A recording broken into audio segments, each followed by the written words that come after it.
Hello and welcome to this session on leadership. Today we will be discussing about the various styles of leadership. So to start with, let's first understand what does leadership means. So a leadership is defined as the process of influencing people so that they will strive willingly towards the achievement of group goals. Now what does this means? That in a group there may be multiple people, and how does a leader or how does a manager influence those peoples so that the act of completion of a task comes from within each and every individual. Now there is a very clear demarcation here between a manager and a leader. A manager may be a person who manages a number of people in a group and who is also working towards the complete outcome of the organization, but a leader is the one who influences all of those people. If we differentiate or if we try to understand leadership from an Indian mythological point of view, so one of the great leaders in Indian mythology is considered to be as Lord Krishna, because as we know that during Mahabharata, Lord Krishna was the one who influenced the Pandavas to fight against their own cousins, the Kauravas. So it's influencing the people, number one. Number two is he influenced the people in such a manner that each and every Pandav was striving hard, was striving willingly, the willingly quotation, towards the achievement of group goals, that is, towards winning the war. So we come to know that the success of an organization is dependent upon the ability of its leadership. It is not about the person who is managing the organization or who is heading the organization, but the person who is actually leading the organization. So leadership and management are very much poles apart. The leaders are not only responsible for directing the followers, but also for attainment of goals of the organization. Whenever and in whatever situation, if someone tries to influence the behavior of another individual or a group, there is leadership in action. There have been multiple theories about leadership. Many theorists have given their definition on leadership, but the most important one being is of Peter F. Drucker. Now, what Drucker said is leadership is the lifting of a man's vision to higher heights, the raising of a man's performance to higher standards, and the building of a man's personality beyond its normal limitations. So Drucker tried to explain that through leadership, a man's vision can be raised. What does a man's vision means? एक आदमी क्या करना चाहता है, उसके aspirations क्या हैं. Raising of a man's performance, second point, performance in terms of कि वो क्या क्या चीजें कर सकता है. And finally, a man's personality. If we translate this into normal daily life examples, now if we are planning to clear an examination, so the first thing which comes is कि आपका वो aspect होना चाहिए that I want to clear this examination. That is your vision, number one. Number two is how do you clear that examination? आप कितने घंटे पढ़ाई करते हैं और आप कैसे पढ़ाई करते हैं? So that is your performance. And the third is your personality. आप जैसे जैसे उस गोल की तरफ आगे बढ़ेंगे आपका personality change होते रहेगा. So when we mix all of these three traits into one, that is called as leadership. There is one more person called Coombs and O'Donnell. They said that leadership is generally defined as influence, and it is the art of process of influencing. So it is not just influence, but the art of process of influencing people so that they will strive willingly towards the achievement of group goals. Just for example, हमारे schools में, colleges में, there have been multiple teachers with whom we have been very much uh, means whom we very much appreciate in terms of उनके convincing power, वो जैसे पढ़ाते हैं हमें, वो जो हमारा thought process change करते हैं, तो वैसे जो लोग होते हैं they are beautiful leaders. वो हमें influence करते हैं, they try to encourage us, they try to motivate us. So it is a very important aspect of leadership. Moving on, let's understand what are the different styles in leadership. So a leadership style refers to the behavioral pattern adopted by a leader to influence the behavior of his subordinates. As different leadership styles have their own merits and demerits, it is difficult to prefer one leadership style over another. So there are multiple slides. अगर हम बात करें तो there may be around 25 to 30 different styles of leadership depending upon the area of concern. In different styles में हम कोई भी ऐसा पार्टिकुलर स्टाइल नहीं है जिसको हम यूनिवर्सली एक्सेप्ट कर पाए. Each and every style has its own positive, its own negativity. So depending upon the circumstances, the leadership style comes into play. Now, what are the different styles of this? The first one is that the manager makes decisions and he announces it. So simple क्या हुआ, जैसे अगर हम कोई office में काम कर रहे हैं and there is a manager who is handling a team of let's say 20-25 people, तो मैनेजर ने कुछ डिसीजन लिया और उसने जाके अनाउंस कर दिया that team you have to do this. वो किसी से डिस्कस नहीं करता है. The all and every decision is made by himself. So what do we understand is it is an extreme form of autocratic leadership. Now this is a very important term called autocratic. Autocratic means एक वैसा बंदा जो सारे responsibilities और power खुद hold करता हो. Now whenever N autocratic decision is made by the boss or by the manager, he does not considers alternative solutions. So कोई भी alternative solution वो consider नहीं करेगा because all the solutions, all the decisions are made by that one person. Right? The second point is the manager sells his decision. This is slightly different from the first one, but almost in the same bracket. What does this say is, it is slightly improved form of leadership wherein the manager takes the additional step of persuading the subordinates. That means autocratic के हिसाब से उसने अपना decision तो ले लिया, लेकिन दूसरे के ऊपर उसको फोर्स करने के बजाय he tries to discuss it and then tell them कि आपको ये काम करने हैं. So it is an improved form of the autocratic leadership. The third one is the manager presents his ideas and invites questions. Now this is a greater involvement of the employees in this pattern. So there is a much greater involvement of employees. The boss arrives at the decision but provides a full opportunity to his subordinates to get a fuller explanation of his thinking and intentions. What do we understand in this? That it is a type of autocratic leadership in itself, but the boss gives an opportunity to his employees to discuss about it. Just for example, अगर हम 1, 2, 3 को फिर से cover करें, so first में क्या हुआ कि मैनेजर ने खुद से कोई डिसीजन लिया और उसने टीम को कहा that yes you have to do all of these things. उसने किसी के साथ डिस्कस नहीं करा, उसने जाके उस आइडिया को उनके ऊपर फोर्स कर दिया.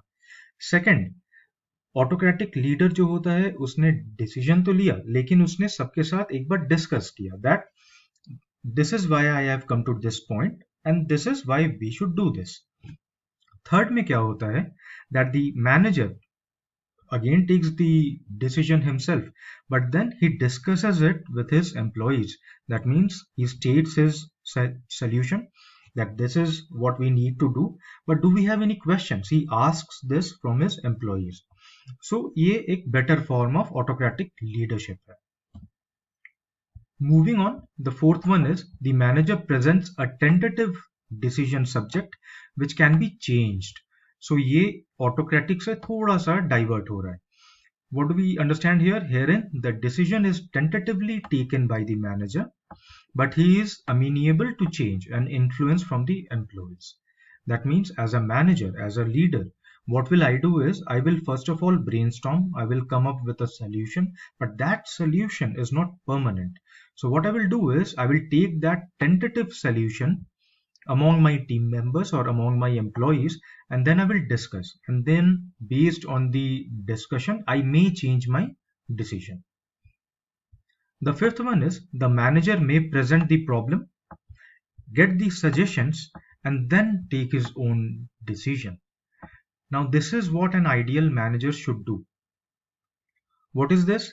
कि जब भी कोई प्रॉब्लम आता है टीम के पास, so the manager presents the problem to his entire team, he asks the entire team to discuss about it. वो सबके सॉल्यूशंस सुनता है और उसके बाद वो फाइनल अपना डिसीजन बनाता है। So it's based on conversation theory. The sixth one is the manager may define the limits and request the group to make a decision. That means that this type of manager is very empathetic towards his team. What it does is, under this style of management, the manager delegates to the group the right to make the decision. His subordinates are able to take a decision within the well-defined criteria and limits. That means that here the decisions are being taken by his subordinates, not directly but indirectly. That means the manager tells that for this particular solution, we have these parameters. Let's say, just for an example, if we talk about monetary terms and there is a problem to solve, so the manager will say कि आप लोग सब आपस में बात करो, but the decision should be such that the entire project should get completed within 10,000 rupees. तो manager ने क्या करा कि he has well defined the criteria and the limits of solving that problem, but how to solve it still rests with his subordinates. And finally, जो solution आता है, the manager reviews it and then launches it for action. The seventh type is the manager may permit full involvement of the subordinates. This type of leadership is often referred to as democratic leadership. Very important. आपके पास exam में ऐसे questions आ सकते हैं जिसमें democratic leadership के examples आपको identify करने होंगे। So what will be those in which the entire team has the full involvement in making some decisions और making some changes.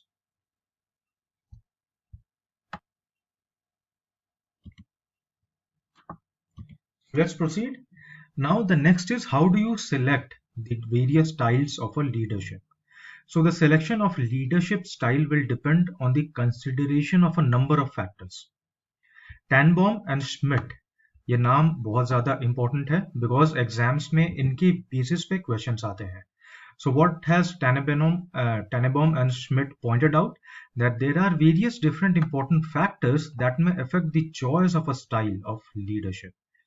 So what are the different styles? Generally, there are three styles in this. The first one is the forces in the manager. The second is the forces in the subordinates. And the third one is the forces in the situation. So let's start from the first. What are the forces in the manager? So a manager who takes the decision, he should understand the personality and characteristics. Depending upon a manager's personality, he will take a particular leadership style into action. Experience also comes into play, and the attitude towards and trust in his subordinates. If we discuss a bit on this, so there may be managers who have different level of experiences. कोई manager होगा जिसको 10 साल का experience है. Similarly, कोई manager होगा जिसको 40 साल का experience है. So depending upon his experience, वो different leadership styles choose कर सकता है. Second, if we come that the attitude and trust towards his subordinates. Just like if I trust my subordinates, I can open up the discussion in front of them, like a democratic leadership style.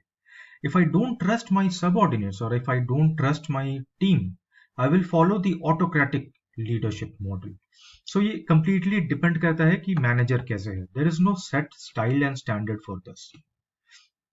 When we come to the second part, that is the forces in the subordinates. That means how the subordinates are.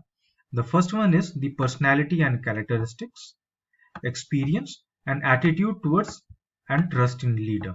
Here we understand that the first 2 points, this point and this point, are same as the forces in manager. What does this mean? एक manager की जो personality होगी उसके हिसाब से वो अपना leadership style select करेगा. सिमिलरली जो एम्प्लॉइज होंगे मैनेजर के अंडर, उनके भी कुछ पर्सनैलिटी एंड ट्रेट्स होंगे, तो उस हिसाब से ही लीडरशिप स्टाइल जो है वो सिलेक्ट की जाएगी. अगर कोई सबऑर्डिनेट है, अगर कोई टीम है, कलेक्टिवली उनका एटीट्यूड कंपनी की तरफ सही नहीं है, if they don't want to willingly work towards the company, rather they are only working because of salary, then giving any decision in their hand will be a high risk. जिसको company से मतलब ही नहीं है वो company के benefit के लिए कभी डिसीजन नहीं लेगा. So that's why this is a very important factor. Second, experience. If there are certain employees who have very less experience as compared to the manager, in that case democratic leadership can be a very big risk. तो उस case में हम हमेशा autocratic leadership को ही use करेंगे. And finally, how much is their attitude and how much their trust in their leader. Trust in their leader and trust in their subordinates, these two go hand in hand. अगर आपका manager आप पे trust करेगा तभी directly और indirectly आप उस पर ट्रस्ट कर पाएंगे, एंड वाइस वर्सा. अगर आपकी टीम आप पे ट्रस्ट नहीं करेगी तो आप भी उस पर ट्रस्ट नहीं कर पाओगे. So these two go hand in hand. The third one is the forces in the situation. That means problem कैसा है, circumstances कैसे हैं. The first one is the nature of the problem or the nature of the situation. Second one is the resource constraints including time. And the third one is the culture of the organization. Now let's discuss this one by one. The first one is nature of the problem or the situation. So what do we understand by this? There may be multiple problems or multiple projects in which experienced persons are required. अगर बहुत ही ज़्यादा highly sensitive project है और उसमें अगर आप inexperienced persons को decision के लिए अलाउ करेंगे तो it may come for a toss. So that's why it depends completely on the problem which is in hand. Second is the resource constraints including time. Resource constraints is just like it can be monetary constraint, it can be physical constraints, and time is a very big factor because whenever we do or accomplish anything, it is always related to time. So how much time we had, based on that different styles of leadership can be used. अगर इसको आप और simplify करके समझे तो अगर हमारे पास कोई प्रोजेक्ट है which needs to be completed let's say within 1 week और उसमें अगर हम डेमोक्रेटिक लीडरशिप को लाएंगे तो डिस्कशन में ही आपके 2 दिन वेस्ट हो जाएंगे. जबकि अगर ऑटोक्रेटिक लीडरशिप है और जो मैनेजर है, now as per the first point, अगर मैनेजर जो है उसको काफी ज्यादा अच्छा एक्सपीरियंस है उस प्रोजेक्ट में तो वो डायरेक्टली डिसीजन लेके उसको अपने एम्प्लॉयज के साथ लॉन्च कर सकता है so that the project is completed with in time. And finally, the third one is the culture of organization. Now, this factor is always variable and it varies from different company to different company. किसी company का culture होता है that everyone sits in a common room, in a meeting room, they discuss it and then they act on it. किसी company का culture होता है that only the manager will say and the persons or the subordinates will have to do that. So it's a completely dynamic situation. Culture of the organization will vary even depending upon the sector of organizations. Government sector में अलग होता है, private में अलग होगा, public sector में अलग होगा. Moving on, the first one is inside leadership styles. The first one is autocratic or task management leadership. So what's an autocratic leadership? Just like we discussed earlier, in an autocratic leadership, there is a strongly focus on command by the leader. Like you can see on the image, there is a leader who is commanding his subordinates to do something. Now, there will be a clear separation between the leader and the team members. So a manager will be at a higher post, team members will be at a lower post. Managers will direct the team and the team will have to do that. Third point क्या है? The work tends to be highly structured and very rigid.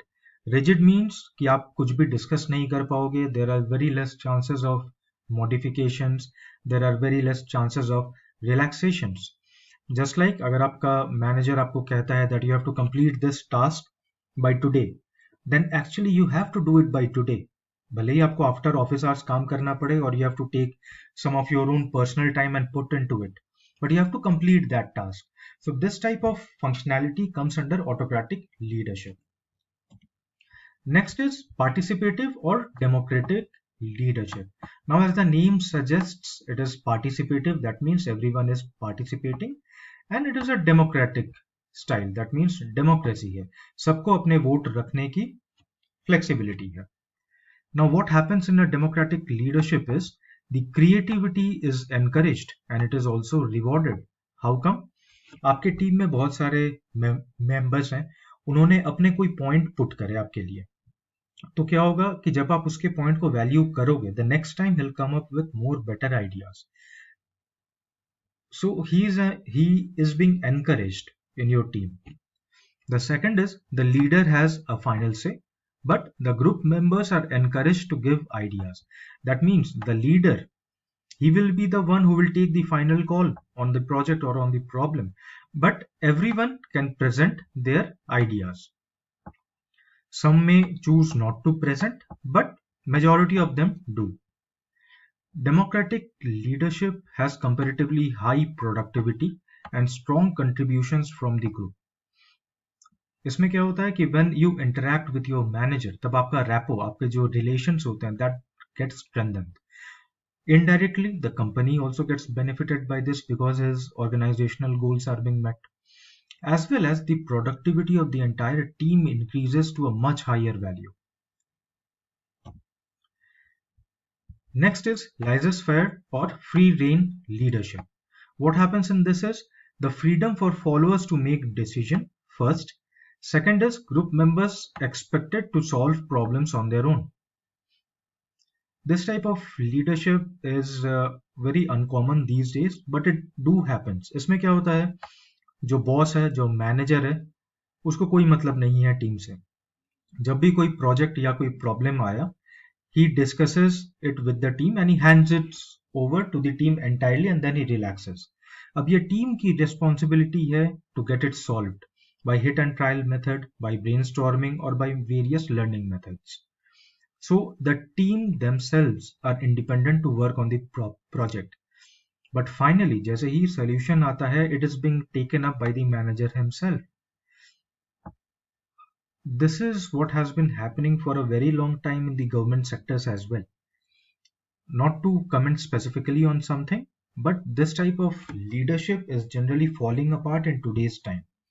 आज के date में क्या है, there is a very high competitiveness everywhere. So every manager or every leader as a human being wants him to succeed as well as he wants his team to succeed. So there are very less chances that this type of leadership will be followed in any organization, but yes, there are some still. The fourth one is paternalistic leadership. This is a very good and very nice example of leadership. In this, there is a figure who treats all his employees as his child. I'm sure आपको ऐसे कोई mentor, आपको ऐसे कोई teacher या फिर company में कोई ऐसे आपके बॉस मिले होंगे who treats you like their own family, who guides you not only for the work but your personal values as well. So these type of leaderships are very much valued. ऐसे leaders बाद में जाके हमारे mentors बन जाते हैं, जिनको हम काम के लिए ही नहीं, अपने personal feeling से भी उनको हम respect करते हैं. Going ahead, let's discuss on these styles in a more detail because these are very important factors in terms of examination. So the first one is autocratic or task management leadership. Now these both names are synonymous to each other, autocratic and task management. So the autocratic leader gives orders which he insists shall be obeyed. That means the orders has to be obeyed. There is no diversion from this. He determines policies for the groups without consulting them. He does not consult with the group ever, and even he does not give detailed information about the future plans. So what autocratic leader is doing is, today you have to do these tasks, tomorrow you will be doing this, but he never tells you why are you doing that task or what is the future plan of the entire group or future plan of the organization. So in other words, an autocratic leader is one who centralizes the authority in himself and does not delegate authority to his subordinates. That means all the authority, by authority here we mean the authority of decision making. So all the authority of decision making rests with the manager himself. Now who is an autocratic leader? So an autocratic leader operates on the following assumptions. The first one is an average human being has inherent dislike for work and will avoid it if he can. This is one of the most important things and इसका आपको daily life example भी दिख जाएंगे बहुत जगह पे. What his assumption is कि general कोई भी आदमी जो है उसको काम करना पसंद है ही नहीं, and if given a chance he will always avoid from doing that. So this is an assumption in the mind of an autocratic leader. That's why what he does is कि वो किसी से डिस्कस ही नहीं करता है, क्योंकि अगर मैंने इसको डिस्कस करने दिया तो ये मेरे काम से भाग जाएगा. So this is an assumption in his mind. Second assumption is if his subordinates were intelligent enough, they would not be in his subordinate positions. Please try to understand यहाँ पे उसकी थिंकिंग, उसकी मेंटालिटी कैसे चल रही है. वो ये सोचता है कि जो मेरे अंडर काम कर रहा है वो इंटेलिजेंट है ही नहीं as compare to, at least as compare to me. Because अगर वो मेरे जैसा इंटेलिजेंट होता so why would he be my subordinate. For these particular things there are multiple factors which contribute, but an autocratic leader has not got an open mind to think about all of these things. The third one, वो क्या assume करता है is he assumes that unintelligent subordinates are immature, they are unreliable, and they are irresponsible persons. Therefore, they should be constantly watched in the course of their work. If अगर आपने कहीं काम किया होगा, you may have seen such bosses who daily come to your desk and poke you and ask you आप क्या कर रहे हो, क्या कर रहे हो, कब कंप्लीट होगा. दैट मीन्स कंटिन्यूअस मॉनिटरिंग आपके ऊपर वो करेंगे. So these type of leaders they think that you are immature, you are unreliable, आपके ऊपर रिलाई नहीं किया जा सकता है किसी टास्क को लेके, and you are irresponsible. It may be a case कि आप में से कोई भी ऐसा होगा नहीं, और anyone of the employee will not be like this in his team, but still ये तो उसकी thinking है. And that's why he is coming under the autocratic leadership style. So just like we discussed earlier कि ऐसा कोई भी style नहीं है जो universally acceptable है. There is no single style which can be applied everywhere, but it depends upon the forces of the manager. Forces of the manager का first point था the personality and characteristic of that person. तो ये उस person के characteristic हैं कि वो क्या क्या assume कर रहा है अपने team के बारे में. Finally, the fourth one is, as he has no regard for his subordinate, he gets the work done by his subordinates through negative motivation. That is through threats of penalty and punishment. This is a very common happening in today's time. Bosses or managers, they come, they tell you कि आप ये काम करो, otherwise you put your papers tomorrow. आप कल resign कर दो. So what is this? This is negative motivation. वो आपको positively motivate नहीं कर रहे हैं, वो आपको डर दिखा रहे हैं. So all of these things come under autocratic styles. Now what are the different types of autocratic leadership? The first one is strictly autocratic. A strictly autocratic leader relies on negative influence, what we discussed right now, कि वो आपको डराएगा, वो आपको force करेगा कोई भी काम को करने के लिए. And also he gives orders which the subordinates must accept. He may also use his power to dispense rewards to his groups.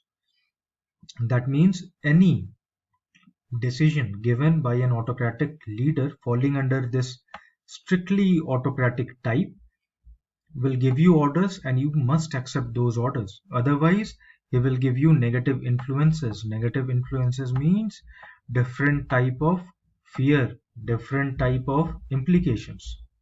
The second one is a benevolent autocrat.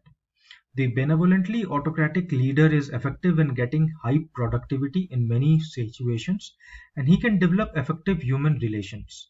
His motivational style is usually positive.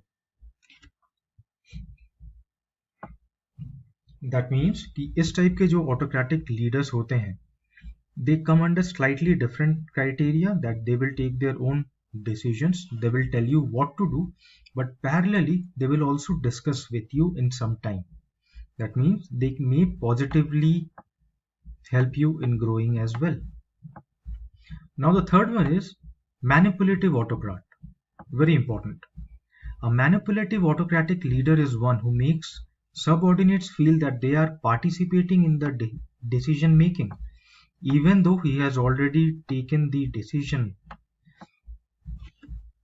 Now, if you try to understand this, आज के date में corporate world or any employment world is very competitive. If you don't perform any task, there are hundreds of other persons who will come in and take your task. So what a manipulative autocrat does is he makes you feel happy by discussing with you.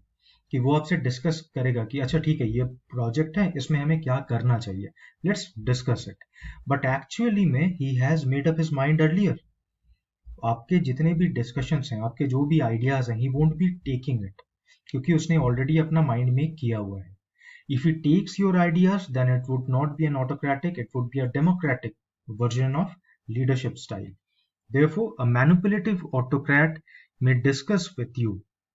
He may make feel the subordinate that they are participating in the discussion, but actually they do not. That is, he has already taken his decision much earlier than this particular meeting. So moving on, let's understand what is a participative or a democratic leadership. Now, as the name suggests, participative means everyone is participating towards a common point, and democratic means everyone has their voice and everyone's voice is counted. So a democratic leader who consults and invites his subordinates to participate in the decision-making process is a type of democratic leader. He gives orders only after consulting the group, sees to it that policies are worked out in group decisions and with the acceptance of the group. Now, a participative leader operates on the following assumptions. Just like we discussed that an autocratic leader has his own assumptions, autocratic leader या manager जो होता है उसकी खुद की characteristic होती है, उसकी खुद के principles होते हैं जो वो imagine करता है. जैसे अभी जो हमने 2 स्लाइड पहले बात करी, that an autocratic leader may think that all of his subordinates are not intelligent, they are irresponsible. तो ये उसकी thinking है. So here we will discuss that what are the assumption or what are the traits of a democratic leader. The first one is subordinates are capable of doing work independently and assuming the responsibility for proper execution if they are given opportunities and incentives. Rightly said. So a democratic leader thinks that all my subordinates or all my team members are very smart and they can do the work independently, but they have to be given opportunities and incentives. Now, opportunities and incentives are a type of motivation which is given by the leader.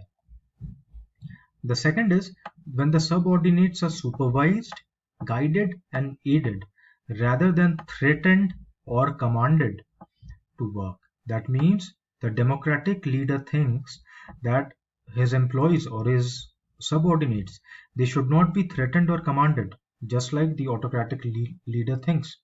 Rather, they should be supervised. That means they should be monitored, they should be guided, and they should be aided. Guided means they should be assisted wherever they are stuck, they should be helped, and aided means whatever necessary they should be provided with. The third is mistakes are not viewed seriously. The assumption is that disciplinary action breeds discontent.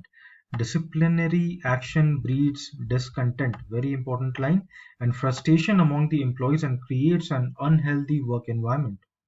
So a democratic leader thinks that mistakes are not viewed seriously. That means गलतियां उसी से होती है जो काम करता है. अगर कोई काम ही नहीं करेगा तो उससे कभी भी गलतियां ही नहीं होंगी. So a democratic leader understands this thing very seriously. He knows that if my subordinate is making a mistake, that means he's trying something, he's trying to work. So these mistakes are not serious. Rather, the subordinates will be guided or aided in that condition. Further, the democratic leader also thinks that if there is any disciplinary action, like any threatening or any forceful action on that, this will make the employees unhappy. And as soon as an employee gets unhappy, the entire work environment collapses. Right? Okay. So let's proceed to the third type of leadership style, which is called as laissez-faire or free-rein leadership. Now, a free-rein leader does not lead, but leaves the group entirely to itself. Most important point. This is a leader who is not leading. Can you just imagine that such a leader who is not leading his team, rather he is leaving the group entirely to himself. So this type of leader avoids using power and entrusts the decision-making authority to his subordinates. He does not direct his subordinate, thereby giving them complete freedom of operation. Groups of members work independently and provide their own motivation. The manager exists only as a facilitator and a buffer contract between the team and the outsiders, while bringing for his group the information and resources it needs to accomplish its job. A free rein leader operates in the following manner. The first one is he follows the rule of minimum exposure to accountability. That means for completing a project, there should be minimum exposure or minimum accountability on the subordinates. The second one is he relieves himself of responsibilities and is ready to blame his subordinates if something goes wrong. That means कि मैं तो काम नहीं कर रहा हूँ, मेरी team काम कर रही है. अगर मेरी हायर मैनेजमेंट मेरे से कोई क्वेश्चन पूछती है कि ये गलती कैसे हुई, so I will simply say that this particular person has done it. मेरी कोई रेस्पॉन्सिबिलिटी नहीं बनती है. The third is he has no clear idea of the goals to be attained. उसको कुछ पता ही नहीं है, and that's actually why he is actually entrusting the project to his team members. If I am not capable of something and if I get that project, what will I do? I will try to learn about it, number one. Number two, I will try to delegate it to someone else. So number one, learning about something is a very tough task. Very few people can do this. और जो करते हैं वो बहुत अच्छे से ऊपर जाते हैं. Second type of person who delegate their tasks, what will they do is they will call their team and they will hand over the task to his entire team. Now since that person is not aware of anything which needs to be done, he cannot control the outcome of that. And if the work goes wrong, then he says that this person of the team has done it wrong. So there is no responsibility or no accountability of the manager in this position. He is more security conscious than status conscious. So this mode of direction can produce good and quick results. A free rein leadership is generally a type of manager. ये आपका एक manager और एक leader के बीच में आता है कहीं पे. He is not a leader because a leader actually leads his entire team. जैसे कि नाम कह रहा है, lead. So lead means you have to take complete accountability. You have to take complete responsibility of the task as well as of your team. So if a person who is not ready to take responsibilities, he somewhat comes into the manager category rather than into the complete leader quality. The final one is the paternalistic leadership. So under this type of leadership, the leader assumes that his function is fatherly. That means a very high regarded figure. His attitude is that of treating the relationship between the leader and his groups as that of a family, with the leaders as the head of the family. The leaders work to help, they guide, they protect and keep his followers happily working together as a member of a family. He provides them with good working conditions, fringe benefits and employee services. So such a leader who treats his entire team as a family, he follows the paternalistic type of leadership. Now this type of style is a bit uncommon, rare, but it's a very good style of working. So as soon as an employee who gets treated as a family by his leader or by his manager, automatically his performance, his output increases to a very high level. So it is said that employees under such leadership will work harder out of sheer gratitude as well as emotional bondage. Now, if your manager treats you very well, he has a very good rapport with you. He guides you always. He motivates you. He even helps you to get employee benefits from the company. So अगर वो manager आपको कभी कहता भी है कि आज थोड़ा overtime करके इस काम को complete कर दो, you will do that because you feel gratitude, you feel connected towards that person. So this type of leadership is very good in terms of final organizational development and attaining the final outcome. So for more details on different competitive examinations, you may visit our website www.crackgradeb.com. Thank you and wish you a very happy learning.